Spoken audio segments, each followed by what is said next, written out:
और अब तफसील। वायएसआर कांग्रेस पार्टी के सदर जगनमोहन रेड्डी ने दिल्ली में वजीर आजम नरेंद्र मोदी से मुलाकात करके आंध्र प्रदेश के मुख्तलिफ मसाइल पर नुमाइंदगी की और रियासत के जेर इल्तिवा प्रोजेक्ट्स को मुकम्मल करने की मांग की। जगनमोहन रेड्डी ने आंध्र प्रदेश को खुसूसी मौक़िफ़ देने का मुतालबा किया, जैसा कि आंध्र प्रदेश तंजीम जदीद बिल में वादा किया गया। पट्टिसीमा प्रोजेक्ट से मुताल्लिक़ खदशात को जगन ने वजीर आजम के सामने उजागर किया।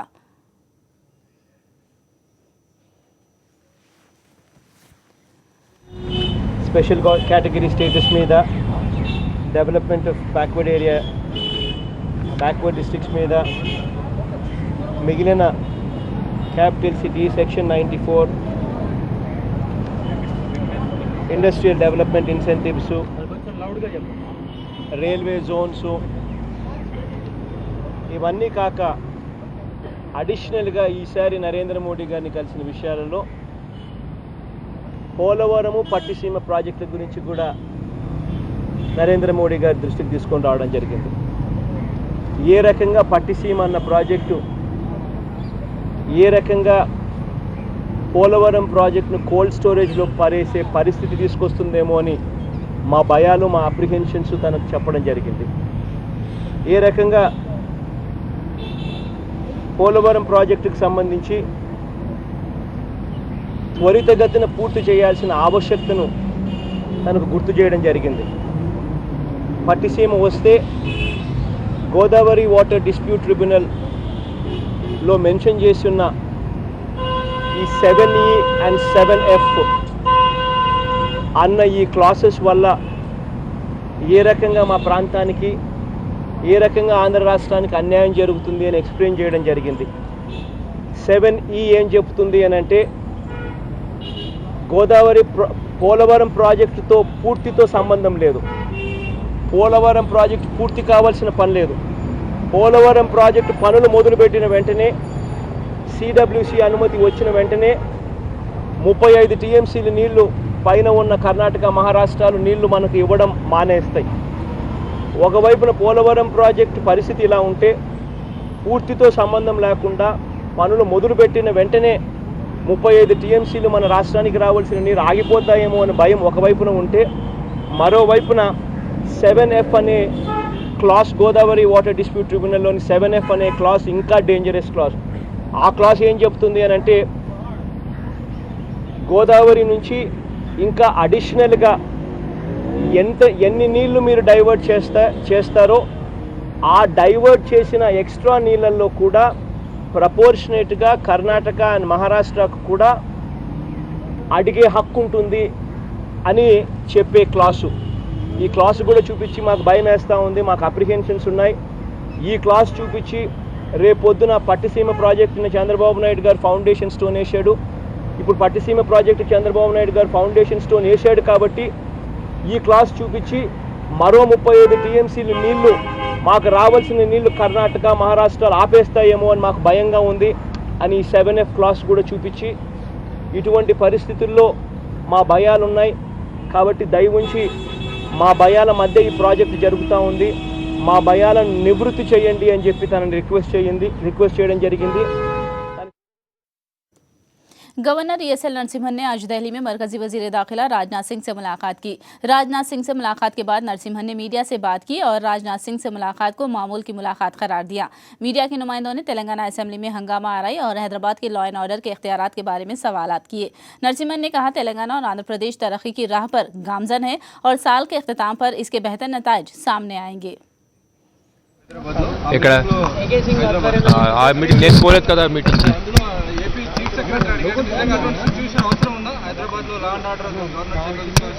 చూసా అది ఉంటే మేము హోమ్ మినిస్టర్తో డిస్కస్ చేసుకుంటాం. అట్లా అసెంబ్లీలో బడ్జెట్ సమావేశాలు జరిగే సందర్భంలో ఇబ్బందికర పరిస్థితులు వచ్చాయి, ఎమ్మెల్యేల గందరగోళం గొడవలు. దీనిపైన మనం సెంట్రల్ కి రిపోర్ట్ ఇచ్చారా? వాళ్ళపైన ఏం గందరగోళం లేదు, వాళ్ళు చేసినారు, వాళ్ళు స్పీకర్ ఏదో యాక్షన్ తీసుకుని అంతే, వాళ్ళు అయిపోయింది అంతే కదా, మనకేం లేదు.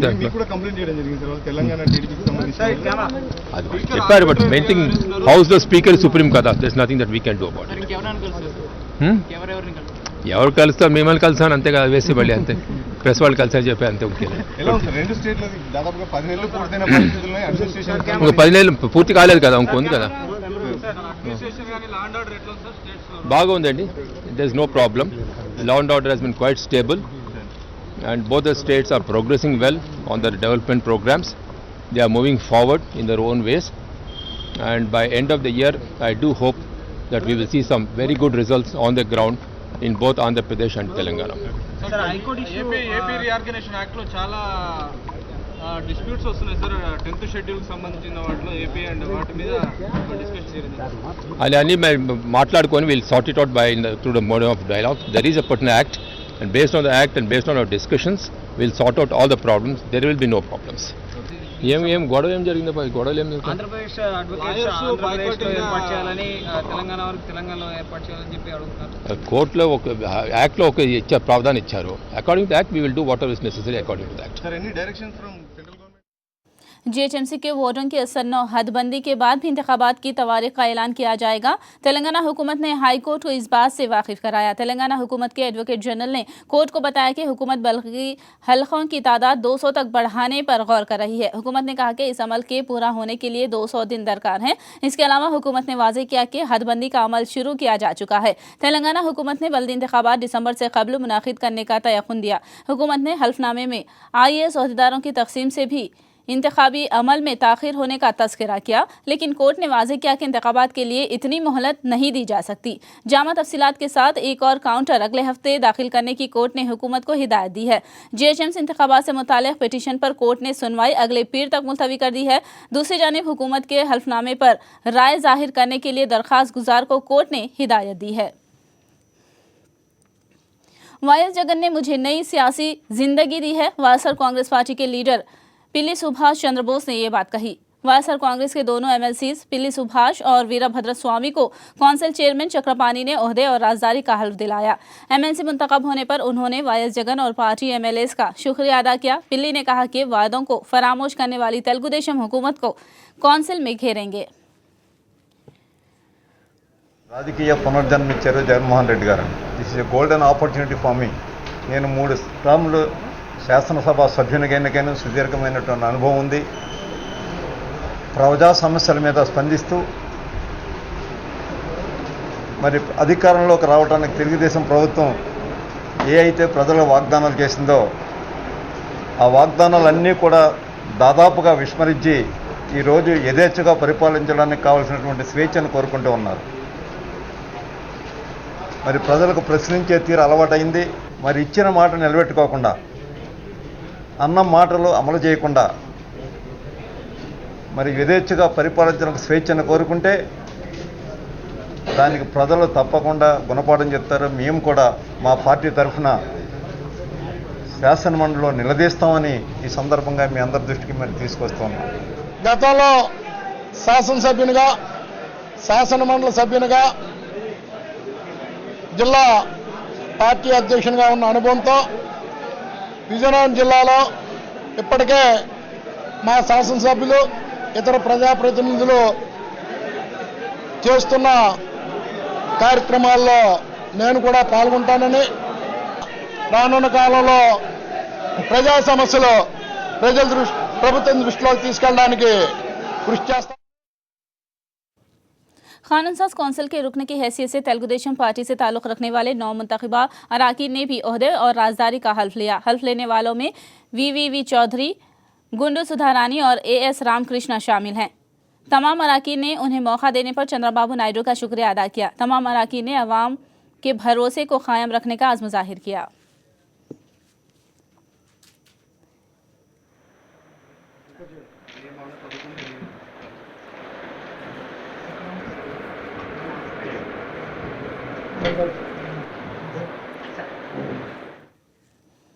बीजेपी के नौमुंतखब MLC रामचंद्र राव एडवोकेट ने आज ओहदे व राजदारी का हल्फ ले लिया है। तेलंगाना कानून साज कौंसिल के चेयरमैन स्वामी गौड़ ने रामचंद्र राव को ओहदे व राजदारी का हल्फ दिलाया। रामचंद्र राव ने ग्रेजुएट MLC हैदराबाद रंगारेड्डी और महबूब नगर हल्के से कामयाबी हासिल की थी। रामचंद्र राव ने TRS उम्मीदवार देवी प्रसाद को हराया है।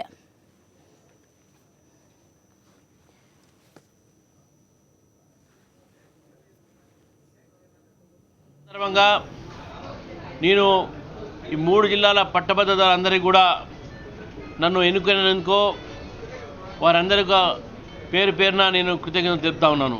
ఈ యొక్క అవకాశాన్ని నేను నిరుద్యోగ యువత కోసము, అదేవిధంగా ఈ పట్టభద్రుల నియోజకవర్గంలో ఎవరెవరైతే భాగం ఉన్నారో, ముఖ్యంగా టీచర్లు, ప్రభుత్వ ఉద్యోగస్తులు, private teachers, government teachers, private managements, junior colleges, schools, అదేవిధంగా అనేకమైన విద్యా సంస్థలు ఏది ఉన్నాయో మరి వారి యొక్క పక్షాన, తెలంగాణ ప్రజల పక్షాన కౌన్సిల్లో వారి యొక్క వాణిని, వారి యొక్క గళాన్ని నేను నా తరఫున వినిపిస్తానని చెప్పేసి నేను అందరికీ కూడా ఈ యొక్క సందర్భంగా తెలియజేస్తున్నాను. टीआरएस के नौ मुंतखब एमएलसी पी राजेश्वर रेड्डी ने भी ओहदे व राजदारी का हल्फ ले लिया। तेलंगाना कानून साज काउंसिल के चेयरमैन स्वामी गौड़ ने राजेश्वर रेड्डी को हल्फ दिलाया। राजेश्वर रेड्डी ने खम्मम, वरंगल और नलगुंडा ग्रेजुएट एमएलसी हल्के से कामयाबी हासिल की है। हल्फ लेने से पहले राजेश्वर रेड्डी ने तेलंगाना यादगार पहुंचकर तेलंगाना के जांबाजों को खिराज पेश किया। ఈ యొక్క 9 నెలల పాలన మీద తెలంగాణ రాష్ట్ర సమితికి మరియు ఇతర పక్షాల మధ్య రాజకీయ పోరు హోరు నడిచింది.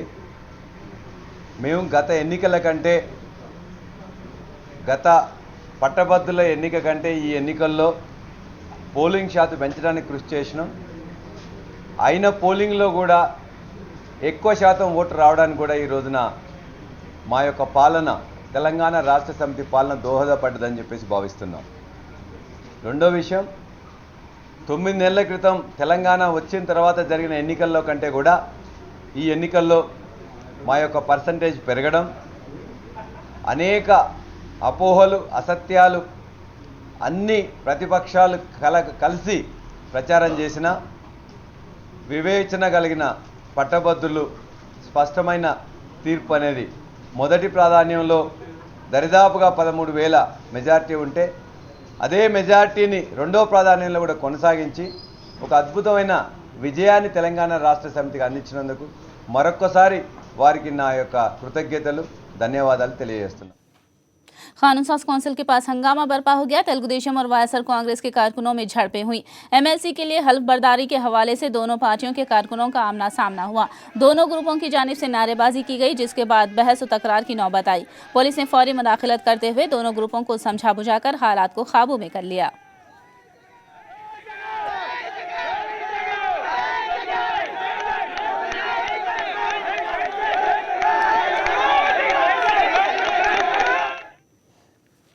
फिलहाल लेंगे एक ब्रेक के बाद खबरों का सिलसिला जारी रहेगा।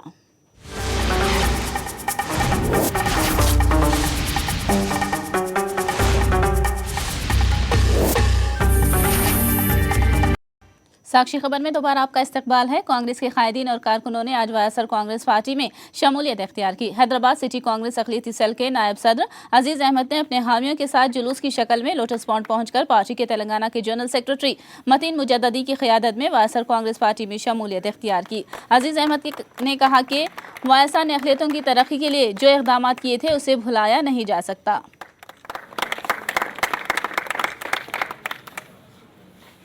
सिटी माइनॉरिटी वाइस प्रेसिडेंट हैं, वाईएसआर कांग्रेस ज्वाइन कर रहे हैं। हम उनको खैर मकदम करते हैं हमारी पार्टी में, और अजीज़ साहब के आने से वाकई में पार्टी में और सिटी में एक नई जान आ जाएगी, और फिर से जो सुनहरा दौर था राजशेखर रेड्डी साहब का, जो माइनॉरिटीज़ के लिए इतना कुछ किए हैं राजशेखर रेड्डी साहब, वो दौर फिर से इंशाल्लाह हम दोहराना चाहते हैं, क्योंकि अवाम बेचैन है। राजशेखर रेड्डी साहब की बहुत ही कमी महसूस कर रही है अवाम। अब अवाम को उम्मीद है कि जगन साहब जो माइनॉरिटीज़ के लिए करेंगे, कोई दूसरी पार्टी वो नहीं कर सकती माइनॉरिटीज़ के लिए। कांग्रेस पार्टी में माइनॉरिटीज़ को ख़ास तौर पर नज़रअंदाज किया जा रहा था, लेकिन वाईएस राजशेखर रेड्डी साहब के दौर में माइनॉरिटीज़ को लेकर 4% का जो रिजर्वेशन था वो वाईएस राजशेखर रेड्डी साहब का बहुत बेहतरीन कारनामा था। वही चीज़ आज उनके फर्जन लेकर आएंगे, इस तवक्को, इस उम्मीद के साथ में आज मैं वाईएसआर कांग्रेस पार्टी ज्वाइन किया हूँ मतीन मुजद्ददी साहब की सरपरस्ती में। शहर में एक नया रेवोल्यूशन लेकर आएंगे, जद्दोजहद के साथ में हम लोग सब मिलकर काम करेंगे, जगन अन्ना की जो है बैकबोन बनकर काम करेंगे। इंशाअल्लाह सुम्मा इंशाअल्लाह आने वाले दौर में वाईएसआर राजशेखर रेड्डी साहब का दौर हम लोग वापस लेके आएंगे। जिस तरीके से विजयवाड़ा में सीतारामना कल्याण मंदिर पर हुकूमत की जानिब से कब्जा करने का इल्जाम लगाते हुए वाईएसआर कांग्रेस और बीजेपी ने मिलकर एहतजाज किया। इस मौके पर मंदिर के मजहबी रहनुमाओं ने भी शिरकत की। कायदीन का इल्जाम है कि मुकामी एमएलए की ईमा पर महकमे हिंदू औकाफ मंदिर पर कब्जा करने की कोशिश कर रहा है।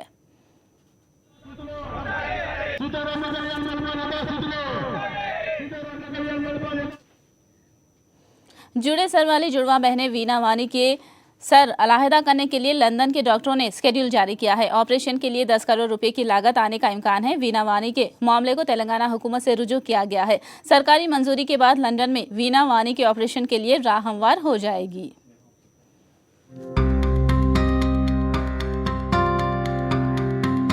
वीना वानी, दो बहनें जो तारुफ की मोहताज नहीं। जुड़े सर वाली जुड़वा बहनों के 10 साल से सर अलग हो नहीं पाए, अब उन्हें अलग होने की उम्मीद नजर आई है। वीना वानी को अलहदा करने के इरादे से कई डॉक्टर्स आए और कई तिब्बी मुआयने कराए गए, लेकिन दिमाग जुड़ा होने से किसी डॉक्टर ने अलहदा करने की हिम्मत नहीं दिखाई। लेकिन इन दिनों लंदन ग्रेट ऑरमंड अस्पताल के डॉक्टर ऑपरेशन के लिए आगे आए हैं। वीना वानी के तिब्बी मुआयना कराकर ऑपरेशन करने का फैसला किया। ऑपरेशन कामयाब होने के 80% इम्कानात भी मौजूद होने का दावा किया। डॉक्टरों ने दावा किया कि इस तरह के 2 ऑपरेशनों में उन्होंने कामयाबी हासिल की है, लेकिन उन्होंने कहा कि ऑपरेशन हैदराबाद के बजाय लंदन में किया जाएगा। ऑपरेशन 5 मरहलों में किया जाएगा, जिसके लिए 1 साल का वक्त दरकार होगा। डॉक्टरों की इस बात से वीना वानी के माँ बाप को उम्मीद की एक किरण नजर आई है। नीलोफर अस्पताल से वीना वानी की रिपोर्ट ले जाने वाले डॉक्टरों ने लंदन में मजीद माहिरीन से तबादले ख्याल करने के बाद ऑपरेशन का फैसला किया। डॉक्टरों के फैसले से नीलोफर के डॉक्टरों ने वाकिफ कराया। इतना ही नहीं, ऑपरेशन का शेड्यूल भी हैदराबाद रवाना किया गया है। नीलोफर के डॉक्टरों ने शेड्यूल तेलंगाना हुकूमत को रवाना किया है। अब बहुत जल्द वीना वानी को अलहदा करने का ऑपरेशन किए जाने की उम्मीद है। ऑपरेशन कामयाब और दोनों अलहदा तौर पर वापस आने के लिए आवाम ने नेक तमन्नाओं का इजहार किया है। हैदराबाद से ज्वेल कुमार की रिपोर्ट, साक्षी खबर।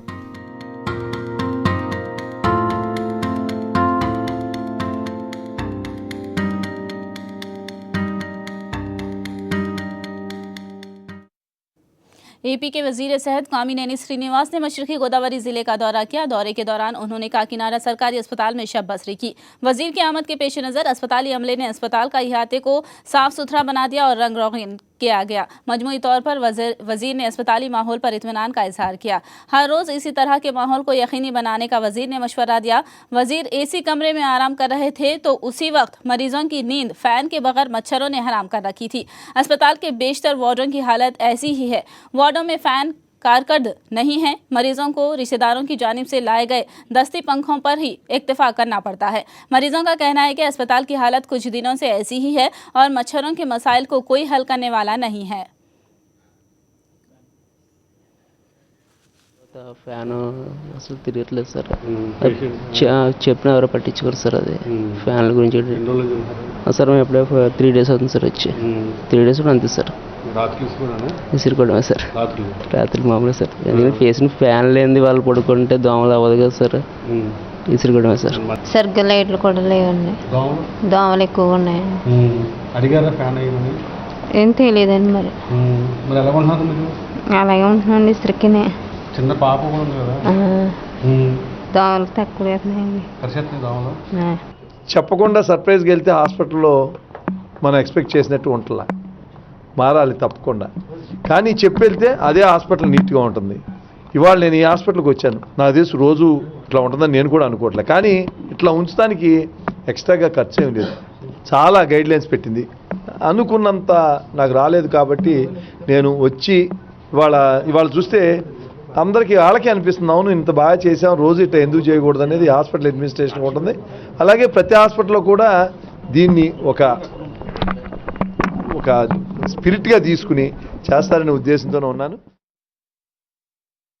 नए सदर मुकाम के लिए एपी हुकूमत की जानिब से हुसूल अराजी के खिलाफ किसानों के एहतजाज का सिलसिला जारी है। ओंडावली पेनुमा का देहातों में कसीर फसली अराजियात किसान देने से इनकार कर रहे हैं। हुसूल अराजी के खिलाफ ली गई दस्तखतों को वजीर आजम को रवाना करके हुसूल अराजी के अमल को रोकने का किसान मुतालबा कर रहे हैं।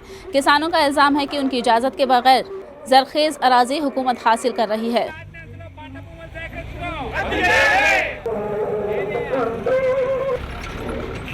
అభిప్రాయం మేము తీసుకుంటామని ప్రధానమంత్రి గారే చెబుతున్నారు కాబట్టి 3000 పై చిలుకల సంతకాలతో రైతుల సంతకాలతో మేము ఈ పాదయాత్ర చేసి నరేంద్ర మోదీ గారిని మా పంట భూములను చూస్తానికి ఆహ్వానం పలుకుతున్నామండి. ఈరోజు రిజిస్టర్ పోస్ట్ చేస్తున్నాం రాష్ట్రపతి గారికి, ప్రధానమంత్రి నరేంద్ర మోదీ గారికి. మల్టీ క్రాప్ పంట భూములని 20 అడుగుల లోతులోనే బోర్లు పడే పంట భూములను మీరు ఆర్డినెన్స్లో పేరు చెప్పి భూసేకరణ ఎలా చేస్తారు? మేము రైతుల అభిప్రాయం చెబుతున్నాం. మా మాట విని మీరు కూడా ఇక్కడికి వచ్చి ఈ పంట భూముల్ని కనుక చూసి ఇలాంటి భూముల్ని ఢిల్లీ దాకెళ్ళేదాకా కూడా ఇలాంటి పంట భూములు లేవు. సంవత్సరానికి 3 పంటలు పండేది 20 అడుగుల లోతుల్లోనే బోరు పడితే. అట్లానే ప్రాజెక్టుల కోసం లక్షల కోట్లు ఖర్చు పెడుతున్నారు ప్రభుత్వం వారు. ఇలాంటి భూములనేమో భూసేకరణ చేస్తూ ఉంటున్నారు. కాబట్టి ఇలాంటిది తప్పు. మా భూముల్ని మేము కాపాడుకుని ఈ మల్టీ క్రాప్ ల్యాండ్స్ని ఇప్పుడే కాకుండా భవిష్యత్తులో కూడా ఎటువంటి ముందు తరాల వాళ్ళు ఎవడో కూడా ఇబ్బంది పడకుండా ఉండేందుకే మా పోరాటం. మేము ఈ పోరాటాన్ని ఈ రోజుతో ఆపం. మా భూములు మేము కాపాడుకునే వరకు, మా ప్రాణాలు పోయే వరకు కూడా పోరాడుతూనే ఉంటాం. అసలు మల్టీ క్రాప్ అంటే పంట భూములు భారతదేశం మొత్తం మీద 10% ఉండేయండి. ఏ బిల్డింగ్లు ఎన్నో సృష్టించవచ్చు, ఇట్లాంటి భూముల్ని ఎవరో సృష్టించలేడండి. దేవుడు కూడా ఈ భూమిని సృష్టించలేడు. ఈ భూములను అపరిస్తే తర్వాత భవిష్యత్తులో ఆహార కొరత అనేది ఏర్పడిద్దండి. మల్టీ క్రాప్ పంట భూముల్ని భూసేకరణ నుంచి మినహాయించాలని చెప్పి నరేంద్ర మోడీ గారికి మా వినతి పత్రాలు అందజేస్తున్నామండి. నరేంద్ర మోడీ గారికి మేము చెప్పదలుచుకున్నాం, ఈ సీఎం మాకు ఏది చెప్పింది కూడా ఒక్కటి కూడా చేయలేదు. ఈయన మాటలు మీరు నమ్మొద్దు. 3 పంటలు పండే భూములు వదిలిపెట్టాలని మేము కోరుకుంటున్నాం. రుణమాఫీ చేస్తారు, రుణమాఫీ చేయలేదు. కౌలు రైతులు అన్నాడు. అసలు ఆయన మాట మీద నమ్మకం లేదండి. రాజధాని అనేది ఎక్కడ కట్టుకోవచ్చండి. ఇలాంటి పంట భూములు పోతే మేము ఎట్టకండి, మేము ఎట్ట బతకాలండి అసలు ముందు మెయిన్. ఇప్పుడు అటు ఇటుగానే అయిపోయి ఇప్పుడు 40 సంవత్సరాలు వచ్చి నాకు ఏ ఉద్యోగం మనకి వస్తాను. మేము ఈ భూమి వచ్చేసి నేనేం చేయాలి? నా భార్య పిల్లలు రోడ్డు పడిపోతాయి కదండి. రాజధాని అనేది ఎక్కడైనా కట్టుకోవచ్చు. దయచేసి మా ఈ 3 పంటలు పండే ఉండవల్లి పెనుమాకాయి మినహాయించాలని కోరుతున్నామండి. एपी लॉरी ओनर्स एसोसिएशन ने इंश्योरेंस के हवाले से थर्ड पार्टी प्रीमियम में इजाफा करने की शदीद मुखालिफत की है। एसोसिएशन के जिम्मेदारों ने विजयवाड़ा में प्रेस कॉन्फ्रेंस के दौरान इजाफाशुदा प्रीमियम को फौरी वापस लेने का IRDA से मुतालबा किया है।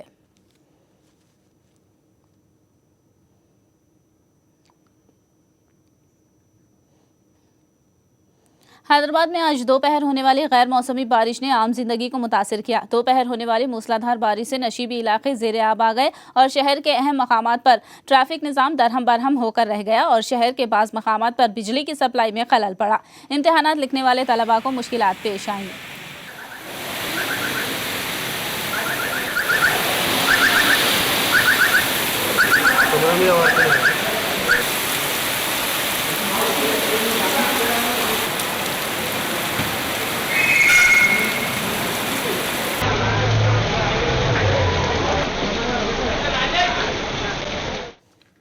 कश्मीर में बारिश और सैलाब की सूरत हाल संगीन है। हुकूमत ने कश्मीर में फ्लड अलर्ट जारी किया है। बारिश और सैलाब की वजह से कश्मीर की नदियां और तालाब खतरे के निशान से ऊपर बह रहे हैं। झीलम नदी भी खतरे के निशान से ऊपर बह रही है। बारिश और बर्फबारी से कश्मीर में आम जिंदगी मुतासिर हुई है। But there have been intermittent rains during the whole night, and the areas which are most vulnerable, those are the low. सदर जमहूरिया प्रणब मुखर्जी ने आज राष्ट्रपति भवन में पंडित मदन मोहन मालवीय को बाद अज मर्ग भारत रत्न अवार्ड दिया। इसके अलावा बीजेपी के सीनियर कायद LK अडवाणी, पंजाब के वजीर आला प्रकाश सिंह बादल, कानूनदान हरीश साल्वे को पद्म विभूषण अवार्ड दिया गया। राष्ट्रपति भवन में मुनाकिदा तकरीब में फिल्मसाज संजय लीला भंसाली और नगमा निगार प्रसन्न जोशी को पद्मा अवार्ड दिया गया।